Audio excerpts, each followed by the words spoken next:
fortunate enough to see the drills at class one day, and I just stood and was like, wow, and I asked them how long and things like that, and I said, you all have to make sure you all teach me sometime. I think it's so amazing because dance is such an important part of Indian culture, of all our festivals and everything, and for it to finally go international, I think it's amazing. Dance is also a very big part of the thing. How much does the training help you as an actress? Well, I've been a trained Bharatanatyam dancer from the age of 5, and I love dancing. For me, I'm my best when I dance.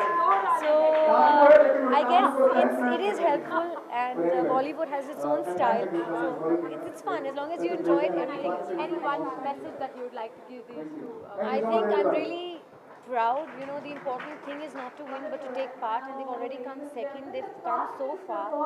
So I think it's amazing, and I think that wow, I wish I could be in their place. Thank you.